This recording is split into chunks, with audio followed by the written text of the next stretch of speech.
Hey everyone, I'm going to go through another Limit Hold'em hand review today, and in this one, the major difference between some of my play recently feels like I end up taking a very passive line with a very strong draw here, and we'll see how the solver feels about it. Hand started out pretty innocently with a button raise, and me defending in the big blind with ace-4 of spades. I thought maybe in game I could 3-bet this hand a little bit pre, but solver kind of likes a call anyway, so it doesn't really matter, and I know that many people do just call their whole range. Maybe sometime I'll do a video going through calling versus big 3-betting out of the big blind, but for now, just assume that both are sort of okay. Flop came very good for me, queen 9 deuce with two spades, and I started with a check, which is obviously a range check on this board. Villain bets close to his range on this board, and I went with a call in game. So my thinking here on the flop was like, obviously I like my draw just fine. Against a button range, I'm pretty inclined to go to Showdown with ace high on a number of runouts. And my memory of the pattern of flush draws in solver land is that we tend to go for more check raises with the ones that don't have showdown value, and we tend to keep the ones with some showdown value in our checking and calling range to, add some deception to our check call range and get some check raises off when we hit the spades on later streets. And we can see here that the solver does not really agree with that in this instance. So either my understanding of the pattern was wrong, or there's something a little bit different about this wide range situation, button versus big blind.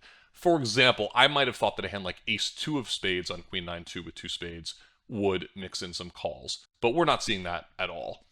In fact, the only flush draws that are really just throwing in check calls are so my idea has a little bit of merit, like the king 8 of spades, ace 7 of spades, ace 6 of spades, all doing a decent amount of check calling. One thing I noticed about these combos is they don't have particularly strong runouts in other ways. So, for example, my hand, ace 4 of spades, probably wants two check raise because I can also just backdoor a wheel. Probably also this hand benefits from getting folds from stronger ace highs, whereas a hand like ace 6 and ace 7 have worse runouts, don't get as many better ace highs to folds. That logic doesn't exactly explain why king 8 of all combos tends to play a little bit passively. Probably because we would really like to target king highs with some of our flush draw plays. Then there is a little bit of confusion to it because, for example, jack 8 of spades does make some slow plays, and this one is a straight flush draw, it's gut shot straight flush draw. So overall, it appears that my thought process was a little bit off, but at least a little bit defensible, and we can see that there is a sliver, a 9% check call with my ace-4 of spades in this spot. The other thing to note is just how much we just check raise this flop in general.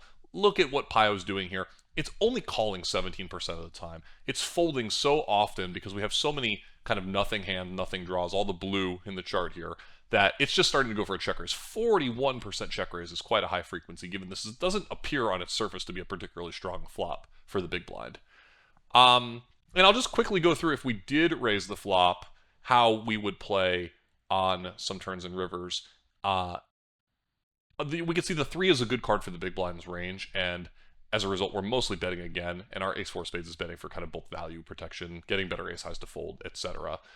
However, when the turn is like a worse card for us, like for example an offsuit king, now we see that the solver's just checking 56% of the time, even after check raising, and saying, oh, bad card for me. It's continuing to bet with some hands, like obviously hands that spike the king. Some queens still betting for value, but also mixing.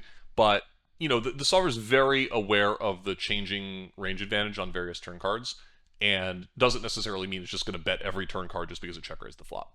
All right, back to the actual hand. I did just check and call. The turn was an offsuit 3, and we see we get no leads. I again checked, villain again, bet, and I decided to, at this point, call again. And it looks like I kind of messed this hand up because we can see here that it's fine to play my way, but basically I was supposed to check raise flop. And if I somehow miss that, then 50% of the time I'm check raising my combo on the turn. So again, this ace-6 of spades, ace-7 of spades, it is a bit of a thing, but apparently not with my combo.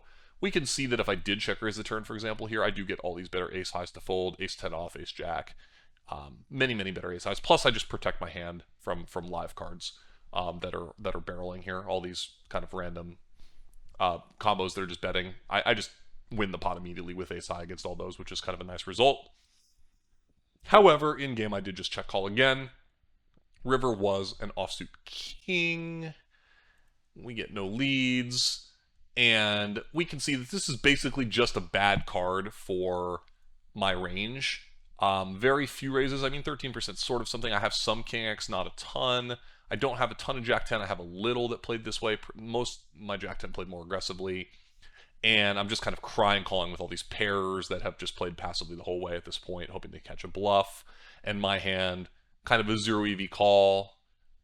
We could see 0 EV call. It wouldn't make a good bluff raise. Looks like there's a little bit of EV to be eked out by calling. Ace 4 suited, not 1.91 to call. But, you know, I'm hoping at this point to pick off a bluff from. Let's take a look at what hands are possibly tripling off here.